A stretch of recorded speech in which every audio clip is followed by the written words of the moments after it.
In the infinite symphony of the Force, there exist moments where a single choice can fracture destiny itself. In the burning heart of the Jedi Temple, as democracy died to thunderous applause, Anakin Skywalker faced such a moment. A room full of younglings, a lightsaber in his hand, an order from his new master. But what if mercy proved stronger than darkness? What if the Chosen One chose differently? This is that galaxy where compassion cracked the Empire's foundation before it could fully form. The blue blade hummed through the smoke-filled corridors of the Jedi Temple as Anakin Skywalker strode forward, his newly appointed clone troopers of the 501st Legion spreading out behind him like a dark tide. Blaster fire echoed through the sacred halls. Screams, the clash of lightsabers, the mechanical march of plastoid boots on marble floors. The massacre had begun. But this time, something different stirred in the Force. Anakin's breath came heavy through the chaos, each step toward the council chambers feeling heavier than the last. Behind him, Master Sin Dralig fell to concentrated blaster fire, his elegant form too no match for the overwhelming numbers. The smell of ozone and burnt flesh filled Anakin's nostrils, but he pressed on, following the path Sidious had carved for him, the path to save Padme. The door to the younglings' chamber stood before him, and through it he could sense them, a cluster of frightened lights in the Force, like candle flames trembling in a storm.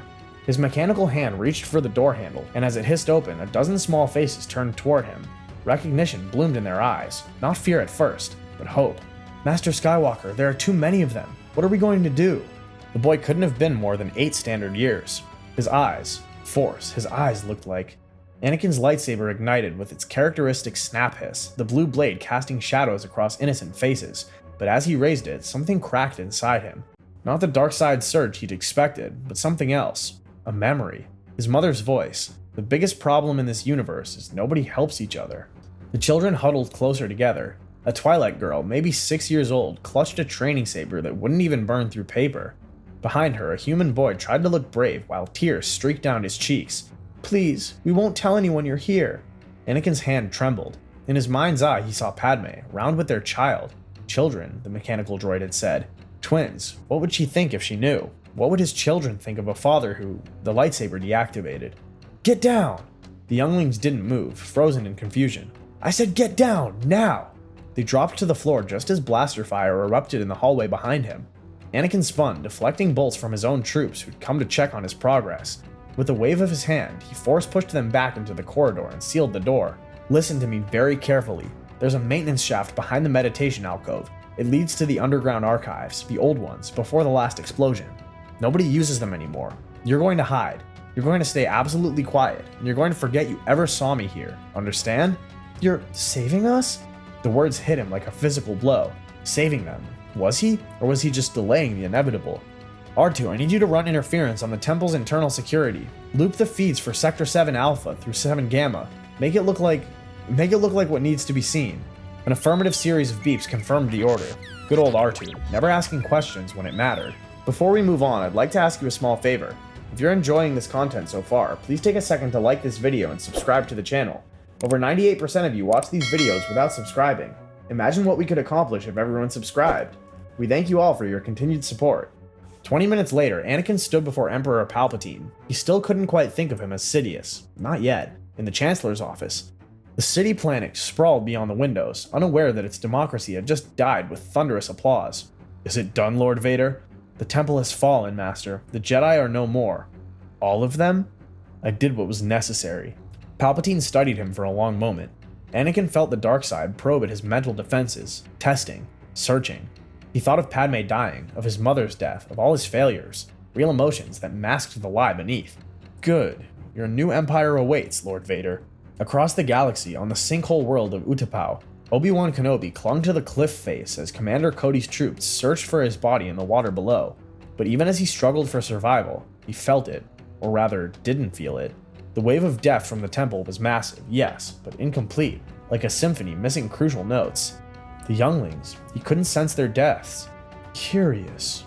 On Kashyyyk, Yoda sat in the shadow of a Rosher tree, having just separated the heads of 2 clone troopers from their shoulders. He too felt the disturbance, or lack thereof. Clouded the Force is, but extinguished it is not. Back on Coruscant, 3 standard days had passed since Order 66.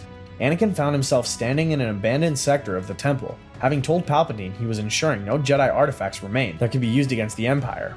In truth, he was checking on the younglings. They were still there, hungry and frightened, but alive. R2-D2 had been secretly ferrying small amounts of food and water through the maintenance systems.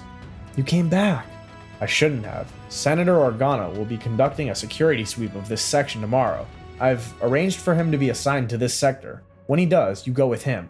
Don't ask questions. Don't mention me. Why are you helping us? Because someone once told me that the biggest problem in this universe is nobody helps each other. Eat quickly, and remember, you never saw me.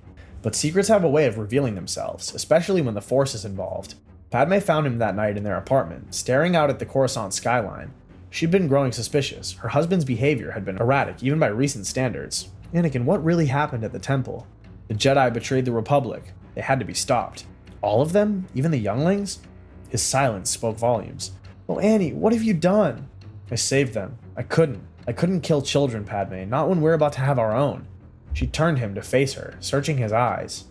Then there's still good in you. I knew it. I knew the man I married was still in there.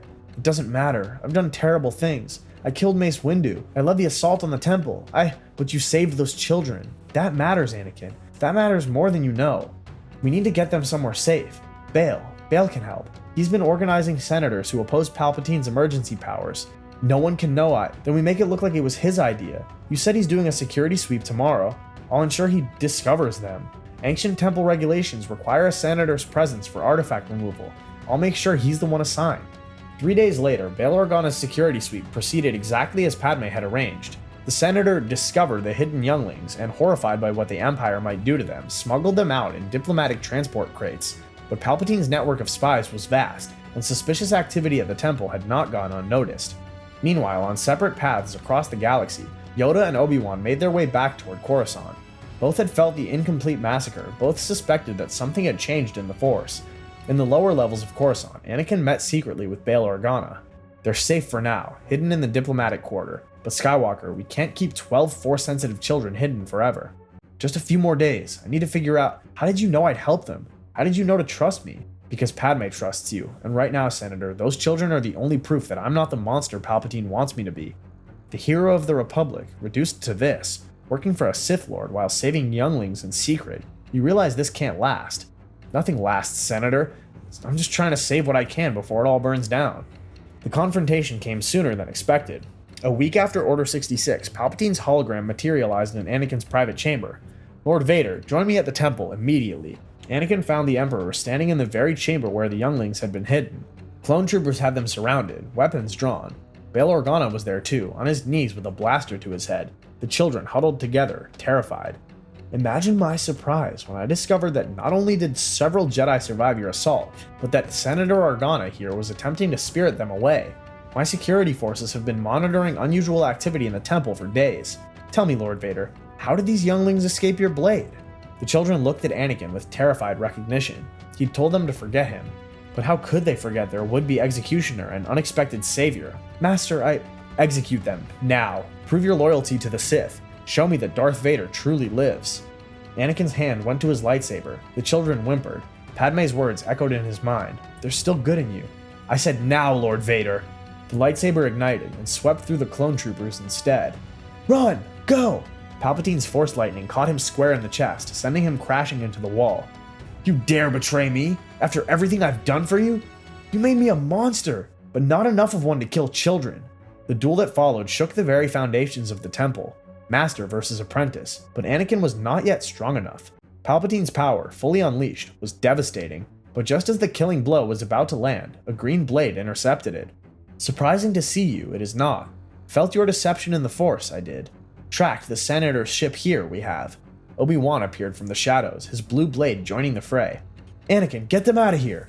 For a moment, Anakin stood frozen, his former master fighting beside him again, Yoda protecting him despite his betrayal. Go! We'll hold him! Anakin ran, gathering the younglings and Bail, leading them through the temple's secret passages as the sound of battle raged behind them. They escaped in Bail's speeder, racing toward the spaceport where Padme waited with a ship. She'd felt the disturbance through their bond and knew to be ready. Anakin, thank the Force. What happened? I chose our family. All of it. The ship lifted off as clone gunships appeared on the horizon. In the cargo hold, 12 younglings huddled together, the future of the Jedi Order reduced to frightening children and a fallen knight seeking redemption. But as they entered hyperspace, Anakin felt it through the Force. Yoda and Obi-Wan had survived, barely escaping in the confusion. The Emperor's rage echoed across the galaxy, a dark promise of vengeance. Citizens of the Empire, the terrorist Anakin Skywalker, corrupted by residual Jedi influences, has attempted to restart the treasonous Jedi rebellion. He and the Senator Padme Amidala are hereby declared enemies of the state. Any who harbor them will share their fate. The manhunt was glorious in its scope. Every bounty hunter in the galaxy received the same message: bring me Skywalker, alive. They ran to the Outer Rim, finding sanctuary on Polis Massa, where the medical facilities could handle Padme's increasingly complicated pregnancy. The stress had taken its toll, and the twins came early. Luke. She cradled their daughter in her other arm, and Leia. Anakin stood guard at the door, lightsaber in hand, convinced every shadow was an assassin. The younglings stayed close to Padme, having adopted her as a surrogate mother figure. We can't keep running. Palpatine's grip tightens every day. We need to disappear. No, we need to fight. With what army? The Jedi are scattered or dead. The Senate has been dissolved. The people believe Palpatine's lies. Then we make them see the truth. We protect these younglings, train them, we build a rebellion. Dangerous this path is, but inevitable perhaps. A new path for the Jedi we must forge. It was Padme who made the decision. We divide our forces. Some of us disappear with the children, both the younglings and our twins. Others stay visible, building a network. Not a rebellion, not yet, just concerned citizens, waiting. 6 months later, the inevitable confrontation came, not on Mustafar, but in the industrial sectors of Coruscant. Palpatine had manipulated events, feeding Obi-Wan false intelligence that Anakin had fully embraced the dark side and was planning to assassinate the remaining younglings. I trusted you, Anakin. Even after everything, I believed there was still good in you. Obi-Wan, what are you talking about? I saved them. I've been protecting them. Lies. Palpatine showed me the security recordings, you leading them to their deaths. No, he's manipulating you, just like he manipulated me. But Obi-Wan's grief and rage had already taken hold. Their lightsabers clashed, but this duel was different, layered with confusion and miscommunication rather than clear betrayal. Think, Obi-Wan, if I wanted them dead, why would I wait 6 months? Because you needed to gain their trust first, just like you gained mine. The duel raged through the industrial complex, but neither truly wanted to kill the other. In the end, it was Padme's arrival that stopped them. She'd felt the conflict through her bond with Anakin. The recordings were faked. I was there, Obi-Wan. Anakin saved those children. He defied the Emperor for them. The truth shattered Obi-Wan's rage, leaving only sorrow. I think we're all being played. Even now. Even separated. Sidious controls us all like pieces on a Derajik board. He wanted us to kill each other, remove all his problems at once. With his manipulations exposed, Palpatine adapted. He declared Vader dead, killed by the traitorous Obi-Wan Kenobi, and began hunting for new apprentices. The Inquisitorius program expanded rapidly, though none could match what Vader would have been. The survivors scattered strategically. Obi-Wan took several younglings to Tatooine. Yoda took others to Dagobah. Bail returned to Alderaan with Leia and 3 young Jedi, publicly adopting war orphans. Anakin and Padme kept Luke and traveled with the remaining younglings, staying mobile. They became nomads, teaching the children not the rigid doctrine of the Old Order, but survival, adaptation, and yes, attachment. The Jedi taught that attachment leads to the dark side, but it was attachment that saved you. Love isn't the enemy. Fear of loss is. Learn the difference and you'll be stronger than either Jedi or Sith. Years passed, 5, then 10, then 13. The Empire solidified its control, but cracks appeared. Without Vader as his enforcer, Palpatine had to rely on lesser servants. The Death Star project proceeded, but slower, plagued by sabotage from Bail's growing network. On the twins' 13th birthday, the scattered survivors gathered on Naboo in the Lake Country where Anakin and Padme had been married. It was dangerous, perhaps foolish, but symbols mattered. The Empire is building a weapon, a battle station capable of destroying planets. Then we stop them. How? Together, the Empire rules through fear and division. We unite those who oppose them. Not just Force users, but everyone. Soldiers, pilots, smugglers, ordinary people who have had enough. A rebellion. Not yet, but soon. Anakin stood at the edge of the gathering, neither fully in light nor shadow. That night, as the survivors shared stories, a new hologram appeared. I've been building a network, cells of resistance across the galaxy. Fulcrum, they call me. I heard rumors that some Jedi survived, that someone saved the younglings. Master. I'm no one's master anymore, Snips. No, you're something better. You're proof that people can change, that the Empire's narrative of absolute order versus chaos is a lie. The galaxy needs to know that story, that when faced with the ultimate moral choice, Anakin Skywalker chose mercy. Then we tell them, not with lightsabers and force powers, but with actions, small kindnesses, hidden mercies. We save who we can, when we can. We build hope. Begun, this rebellion has. As the gathering dispersed back to their hidden corners of the galaxy, Anakin stood with his family, Padme, Luke, Leia, and yes, Obi-Wan too, because some bonds transcend betrayal. Do you regret it? Not becoming what Palpatine wanted? Every day I think about what I did, the Jedi I killed, the Republic I helped destroy, but when I see them, all of them, our children and those younglings we saved, I know that in that moment, in that room, I made the only choice I could live with. Thunder rumbled over the lake, a storm approaching, but for the first time since that night in the temple, Anakin Skywalker wasn't afraid of the future. The Empire thought they'd won.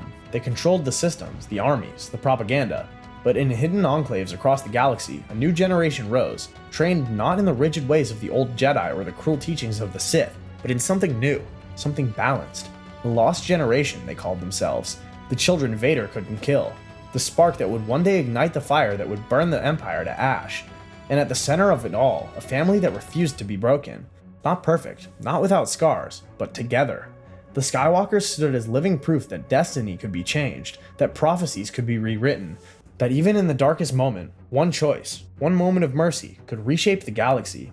The Empire had risen, as it always would have. But this time, the seeds of its destruction were planted not in desperation and last chances, but in hope cultivated from the very beginning. Not a new hope, an enduring one. The storm broke over Naboo, but through the rain, the stars still shone.